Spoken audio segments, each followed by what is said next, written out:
Hi hello പുതിയൊരു വീഡിയോയിലേക്ക് സ്വാഗതം. ഇന്ന് നമ്മളൊരു അടിപൊളി വീഡിയോ ആയിട്ടാണ് വന്നിട്ടുള്ളത്. അതായത് നമ്മുടെ മക്കൾക്കൊക്കെ ഏറെ പ്രിയപ്പെട്ട ഒരു ഐറ്റമാണ് മാഷ്മെലോസ്. കുട്ടികൾക്കൊക്കെ ഒരുപാട് ഇഷ്ടമുള്ളൊരു സാധനമാണിത്. 2-3 പ്രാവശ്യമൊക്കെ വാങ്ങിയിട്ടുണ്ടായിരുന്നു. അപ്പോൾ ഏതായാലും അതൊന്ന് വീട്ടിലും കൂടി ട്രൈ ചെയ്ത് നോക്കാമെന്ന് വിചാരിച്ചു. അപ്പോൾ നമുക്ക് തുടങ്ങിയാലോ. നമ്മുടെ മാഷ്മെലോസ് ആദ്യം ഒന്ന് ഒട്ടിപ്പിടിക്കുന്ന ഒരു ടെക്സ്ചറിലാണ് ഉണ്ടാവുക. അപ്പോൾ ആ ഒരു സ്റ്റിക്കി ടെക്സ്ചർ മാറ്റാൻ വേണ്ടിയിട്ട് നമ്മളിവിടെ എടുക്കാൻ പോകുന്നത് അല്പം പഞ്ചസാരയും കോൺഫ്ലോറുമാണ്. ഇവിടെ ഞാൻ 3 ടേബിൾ സ്പൂൺ പഞ്ചസാര എടുത്തിട്ടുണ്ട്. എന്നിട്ടത് മിക്സിയിലിട്ടിട്ട് നന്നായിട്ട് പൊടിച്ചെടുക്കുക. അതിനുശേഷം ഒരു അരിപ്പയിലിട്ടിട്ട് ഒന്ന് അരിച്ചു കൊടുക്കുക. കാരണം നമുക്ക് നല്ല നൈസ് പൊടിയായിട്ട് തന്നെ കിട്ടണം. അപ്പോൾ അതിൻ്റെ കൂടെ ഒരു 2 ടേബിൾ സ്പൂൺ കോൺഫ്ലോറും കൂടി ആഡ് ചെയ്തിട്ടുണ്ട്. ഇത് രണ്ടും കൂടി അരിച്ച് നമുക്ക് മിക്സ് ആക്കിയിട്ട് എടുക്കാം. അപ്പോൾ നല്ല നൈസ് പൊടി തന്നെ നമുക്ക് കിട്ടിയിട്ടുണ്ട്. ഇനി നമ്മുടെ മാഷ്മെലോസ് ഉണ്ടാക്കാൻ വേണ്ടിയിട്ടുള്ള ഒരു പാത്രം എടുത്തിട്ടുണ്ട്. അപ്പോൾ ഇതിൽ നമ്മൾ കുറച്ച് ഓയിൽ ഇട്ട് കൊടുത്തതിന് ശേഷം നമ്മളിപ്പോൾ ഉണ്ടാക്കി വെച്ചിട്ടുള്ള പൊടിയും അല്പം ഒന്ന് തട്ടിയിട്ട് ഒന്ന് സെറ്റാക്കി വെക്കുക. അപ്പോൾ പൊടി ഇടുമ്പോൾ എല്ലാ ഭാഗത്തും ഒന്ന് ശരിക്കും ഒന്ന് വേറി കൊടുക്കണം. അപ്പോൾ അത് അവിടെ ഇരിക്കട്ടെ. ഇനി നമുക്ക് മാഷ്മെലോസ് ഉണ്ടാക്കാൻ വേണ്ടിയിട്ടുള്ള ഇൻഗ്രീഡിയൻസ് എടുക്കാം. വെറും 2 ചേരുവകൾ മാത്രമേ ആവശ്യമുള്ളൂ. അപ്പോൾ ഞാനിവിടെ 1 കപ്പ് പഞ്ചസാരയാണ് എടുത്തിട്ടുള്ളത്. ഇനി അതിലേക്ക് ഒരു 1/2 കപ്പ് വെള്ളം കൂടി ചേർത്ത് കൊടുക്കുക. അപ്പോൾ സ്റ്റൗ ഓൺ ചെയ്തിട്ടുണ്ട്. ഇനി ഇത് നന്നായിട്ട് മെൽറ്റ് ആവട്ടെ. അപ്പോൾ നമുക്കൊന്ന് ഇളക്കി കൊടുത്തുകൊണ്ടിരിക്കാം. അപ്പോൾ അത് ഇളക്കി കൊടുക്കുന്ന സമയത്ത് നമുക്ക് മറ്റൊരു പാത്രം എടുത്തിട്ട് അതിലേക്ക് കുറച്ച് ജെലാറ്റിൻ പൗഡറാണ് ഇട്ട് കൊടുക്കേണ്ടത്. അപ്പോൾ നമ്മളിവിടെ ഒരു 2 ടേബിൾ സ്പൂൺ ജെലാറ്റിൻ പൗഡർ എടുത്തിട്ടുണ്ട്. അതിൻ്റെ കൂടെ ഒരു 4 ടേബിൾ സ്പൂൺ ചൂടുവെള്ളമാണ് ഒഴിക്കുന്നത്. ഇനി അത് നന്നായിട്ട് മിക്സ് ചെയ്ത് വെക്കുക. അപ്പോൾ ജെലാറ്റിൻ നന്നായിട്ട് മെൽറ്റായിട്ട് വരണം. അതവിടെ ഇരിക്കട്ടെ. ഇനി നമുക്ക് നമ്മുടെ പഞ്ചസാര എന്തായി നോക്കാം. അപ്പോൾ പഞ്ചസാരയും വെള്ളവും കിടന്ന് തിളച്ച് നന്നായിട്ട് കുറുകി വരുന്നുണ്ട്. അപ്പോൾ ഇത് കുറുകി അവസാനം ഒരു 2 നൂൽ പരുവം ആവണം എന്നാണ് പറയുന്നത്. അത് നമുക്ക് ചെക്ക് ചെയ്ത് നോക്കാൻ ഒരു എളുപ്പ വഴിയുണ്ട്. അതായത് നന്നായിട്ട് കുറുകി വരുന്ന ഈ ഒരു പഞ്ചസാര മിശ്രിതം ഒരു പാത്രത്തിൽ കുറച്ച് വെള്ളം എടുത്തിട്ട് അതിലേക്ക് കുറച്ചൊന്ന് ഇട്ടിച്ച് നോക്കുക.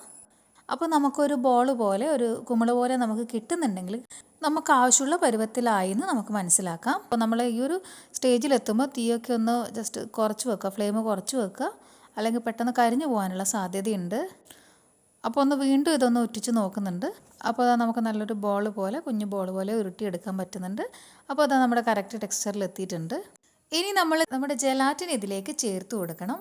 മാത്രമല്ല അത് ചേർത്ത് കഴിഞ്ഞാൽ പിന്നെ നമുക്ക് ഓഫ് ചെയ്തിടാം. ഇനി അത് രണ്ടും ഒന്ന് നന്നായിട്ട് മിക്സ് ചെയ്ത് കൊടുക്കുക. അപ്പോൾ അതൊന്ന് റെഡി ആയിട്ടുണ്ട്. ഇനി നമുക്ക് മറ്റൊരു പാത്രത്തിലേക്ക് മാറ്റാം. ഇനി ഈ ചൂടോടുകൂടി തന്നെ നമുക്കൊന്ന് ബീറ്റ് ചെയ്തെടുക്കണം. അപ്പോൾ ബീറ്റർ വെച്ച് ചെയ്യുന്നതായിരിക്കും നല്ലത്. കാരണം വിസ്ക് വെച്ച് ചെയ്യുന്നത് കുറച്ച് ബുദ്ധിമുട്ടാണ്. അപ്പോൾ നമ്മളിവിടെ ബീറ്റർ വെച്ചിട്ട് ബീറ്റ് ചെയ്ത് കൊടുക്കുന്നുണ്ട്. അപ്പോൾ നന്നായിട്ട് പതഞ്ഞ് വരട്ടെ. ആദ്യം ചെറിയ സ്പീഡിൽ ഇട്ടതിന് ശേഷം പിന്നീട് നമുക്ക് സ്പീഡ് കൂട്ടിയിട്ട് അടിച്ചെടുക്കാവുന്നതാണ്. അപ്പോൾ നമ്മൾ ക്രീമൊക്കെ അടിച്ചെടുക്കുന്നത് പോലെ തന്നെ അവസാനം ശരിക്കും ഒന്ന് മൂവ് ആവാതെ വരുമ്പോൾ നമുക്ക് മനസ്സിലാക്കാം ഇത് ആ ഒരു സ്റ്റേജിൽ എത്തിക്കഴിഞ്ഞു എന്ന്.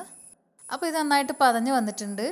ഇതിലേക്ക് നമ്മൾ 1 ടീസ്പൂൺ വാനില എസൻസ് കൂടി ചേർത്ത് കൊടുത്തിട്ടുണ്ട്. നമ്മൾ ഈ ബീറ്റ് ചെയ്യുമ്പോൾ പ്രത്യേകം ശ്രദ്ധിക്കേണ്ട കാര്യം എന്താണെന്ന് വെച്ചാൽ ആ ചൂടോടുകൂടി നമ്മളൊരു പാത്രത്തിലേക്ക് മാറ്റുന്ന സമയത്ത് കുറച്ചൊരു കുണ്ടുള്ള പാത്രത്തിലേക്ക് മാറ്റുക. കാരണം ബീറ്റ് ചെയ്യുന്ന സമയത്ത് പെട്ടെന്ന് തെറിച്ച് പോകുന്നുണ്ടായിരുന്നു. മാത്രമല്ല കുട്ടികളെയൊക്കെ ഒന്ന് കുറച്ച് അടുത്തൊന്ന് മാറ്റി നിർത്തുക. അപ്പോൾ നമുക്കിപ്പോൾ ഇതൊന്ന് ഫ്ലഫി ആയിട്ട് കിട്ടിയിട്ടുണ്ട്. ഇനി ഒട്ടും വൈകിക്കരുത്. നമുക്ക് പെട്ടെന്ന് തന്നെ നമ്മുടെ സെറ്റ് ചെയ്യാനുള്ള പാത്രത്തിലേക്ക് മാറ്റണം. നമ്മൾ സാധാരണ കേക്കൊക്കെ ബേക്ക് ചെയ്യുന്ന പോലെ തന്നെ ഇതിനും ഒരു റിബൺ കൺസിസ്റ്റൻസി തന്നെയാണ് വേണ്ടത്. അപ്പോൾ ഒന്നാമത്തെ സെറ്റ് നമ്മൾ കളറൊന്നും ആഡ് ചെയ്യുന്നില്ല. അപ്പോഴത്തേക്കും നമ്മളിനി രണ്ടാമത്തത് കൂടി റെഡിയാക്കണം. രണ്ടാമത്തേൽ കുറച്ചൊരു യെല്ലോ കളർ കൂടി ആഡ് ചെയ്ത് കൊടുക്കുന്നുണ്ട്. അപ്പോൾ നിങ്ങൾക്ക് വേണമെങ്കിൽ ഇനി സ്ട്രോബെറിയോ അല്ലെങ്കിൽ അതിൻ്റെ ഫ്ലേവറോ എന്ത് വേണമെങ്കിലും ആഡ് ചെയ്ത് കൊടുക്കാം. അപ്പോൾ നമ്മളിവിടെ മാംഗോൻ്റെ ഒരു ഫ്ലേവറാണ് കൊടുത്തിട്ടുള്ളത്. അപ്പോൾ ഒന്നാമത്തെ ലെയർ ഒഴിച്ചതിന് ശേഷം ഒന്ന് അത് എല്ലാ ഭാഗത്തും എത്തിയിട്ട് നമുക്ക് അടുത്തതും കൂടി ഒഴിച്ചു കൊടുക്കാം. അപ്പോൾ ഇത് പെട്ടെന്ന് തന്നെ സെറ്റാവും. അതുകൊണ്ട് കുറച്ച് ഫാസ്റ്റായിട്ട് തന്നെ ഈ പ്രോസസ്സൊക്കെ ഒന്ന് ചെയ്ത് കൊടുക്കുക. നമ്മളിവിടെ സെറ്റാക്കാൻ വെച്ച പാത്രം കുറച്ചൊന്ന് വലുതായി പോയിട്ടുണ്ടായിരുന്നു.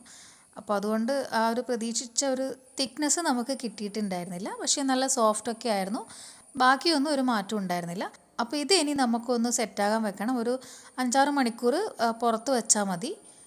അപ്പോൾ നമ്മളിത് രാത്രിയാണ് ഉണ്ടാക്കിയിട്ടുള്ളത്. അതുകൊണ്ട് തന്നെ പിറ്റേന്നായിരുന്നു തുറന്ന് നോക്കിയിട്ടുണ്ടായിരുന്നത്. ഇനി കുറച്ചൊരു അധ്വാനമുള്ള പണിയെന്ന് വെച്ചാൽ ഇതൊന്ന് ഒരു പാത്രത്തിൽ നിന്ന് ഇളക്കി എടുക്കലാണ്. അത് പൊട്ടിപ്പോവൊന്നുമില്ല ഇളക്കിയെടുക്കുമ്പോൾ, പക്ഷേ നന്നായിട്ട് ഒട്ടുന്നുണ്ടായിരുന്നു കൈക്കൊക്കെ.